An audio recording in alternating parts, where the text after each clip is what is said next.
Welcome to the Next Pivot Point podcast. This season, I am focused on sharing stories and ideas from global experts on diversity and inclusion. My purpose is to share diverse stories so that you can learn from others' lived experiences and walk away with actionable strategies to lead even more inclusively.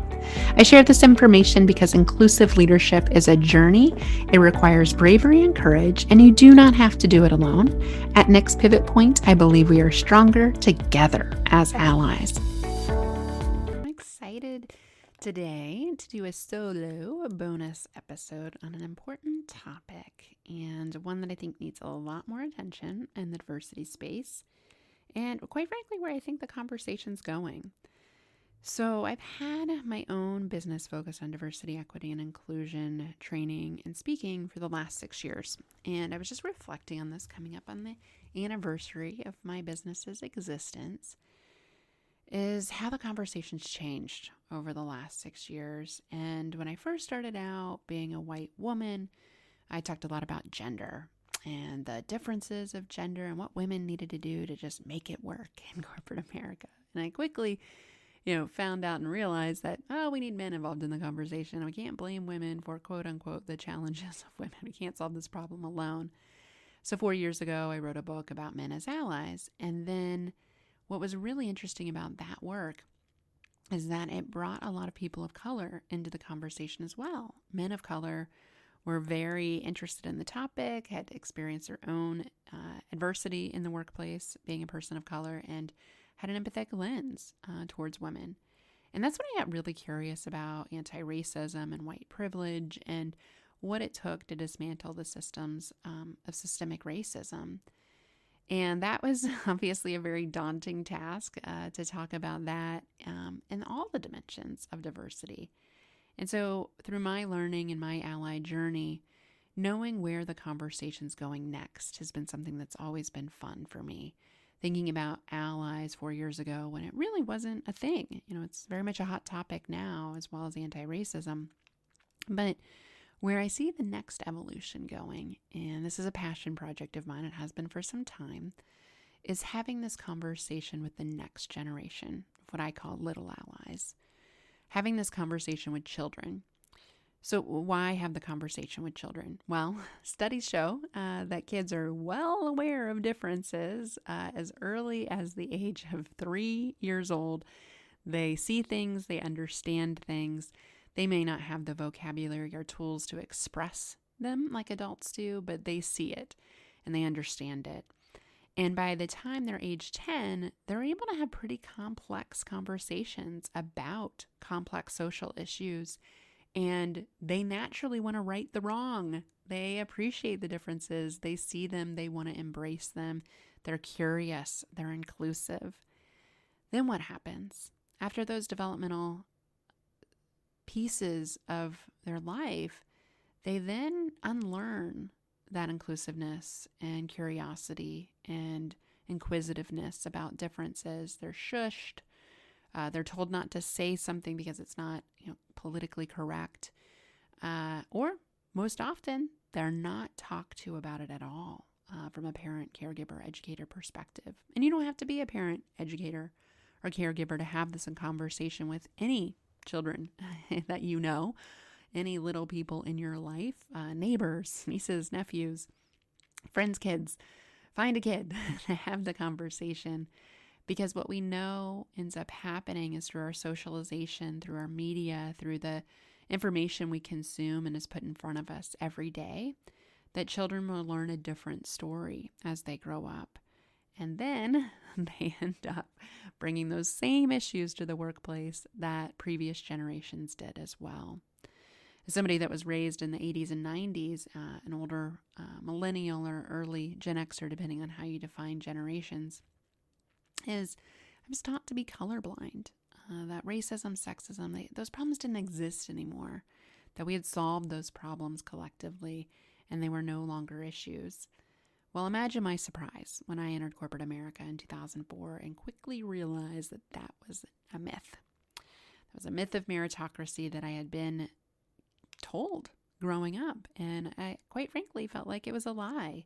And why would my mom lie to me about this? Why did I learn that these things had been solved when in fact they had not. Well, it's impossible to solve a problem if you're not aware of what the problem is.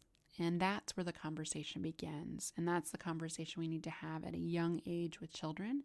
The reality that the world is not created equal for everyone. And we're not going to accept that. We're not going to align our behavior with that belief. But we are going to be a part of the solution rather than the problem. So you might be thinking, this is great, Julie. I understand why we should have this conversation earlier, but I am terrified.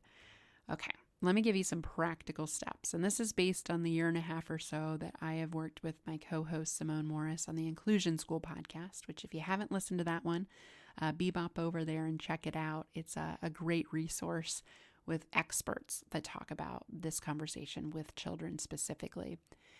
So what I've learned from that experience in writing my own children's book, The Little Allies, be sure to check that out, is that you have to meet your kids where they're at. So you have to meet children where they're at. So age does matter. Age-appropriate content does matter. We have a whole smattering of resources where you can educate yourself and watch content and material with your children, whether that's an older child, a documentary, or a podcast might be appropriate. For younger children, short cartoon videos that explain privilege and racism. Barbie has an excellent video series, believe it or not, on racism. And meeting your kids where they're at, educating yourself first. So to be prepared in this conversation, you don't have to have all the answers. You don't have to know why these things are happening, why inequity exists. But more importantly, telling your kids, here is the real history. Here are the things that are happening. Here is where we see differences now. And here's our obligation. Here's our duty. Here's how our beliefs and value systems support the solution versus the problem. Here's how we're going to show up. And if you're well-intentioned in that conversation and you open the door to that conversation and just simply share something you've learned and say, what do you think about that? Sit on your hands for a minute, pause, let your kiddos think, and you will be so impressed and learn a lot from the answers they have to those questions. I know I am. And it's not a one and done conversation. This isn't, diversity time at the table, one and done. It's a continued conversation. So seeing things that happen in the news cycle, for example, pointing out good things, bad things, things we agree with, things we don't agree with, and letting your kids decide, let them naturally decide what they believe and what they value. Chances are it will be aligned with inclusion because this is a natural human behavior. But show up consistently. Educate yourself. Give yourself grace. Meet your kids where they're at. And don't feel like you have to have all the answers. There's a vulnerability that comes to this. And this is the fear factor of being a parent. Think you have to have all the answers, that your kids expect you to know everything. They might, and they might be surprised if you say, I don't know. But they know when you don't know anyway. So by pretending to know, you're not doing them any favors. By being vulnerable, you show them that it's okay for them to be vulnerable too.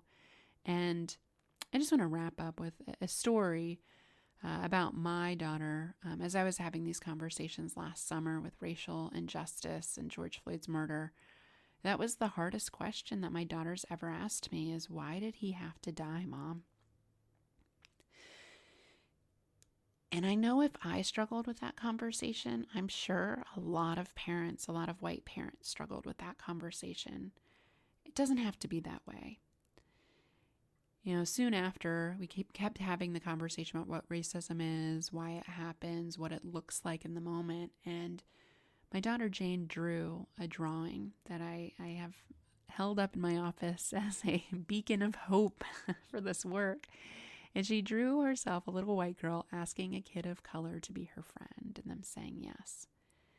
She wants diversity in her life. She wants to have friends that are different. She appreciates differences.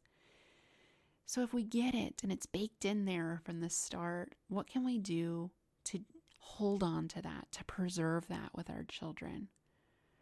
And the answer is have this conversation. Diversify where you spend time, diversify your bookshelf, diversify their toys, diversify the movies you watch. These things can be done over time, intentionally and consistently, and kids pick up on these behaviors.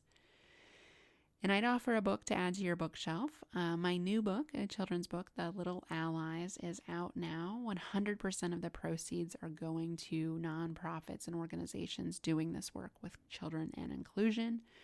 So we welcome you to check it out, thelittleallies.com. You can download the Ally Promise, a certificate, as well as the Parents Discussion Guide. We encourage you to have this conversation start earlier. Talk to a child about diversity, and I promise you will learn something. Thanks for caring about this. We appreciate you. I appreciate you listening to this episode. If you like this podcast, the best way you can be an ally is to write a review on iTunes, on Spotify, on Google, or wherever you listen to your podcasts. Every review helps other allies find us. I host this podcast because I believe we are stronger together as allies.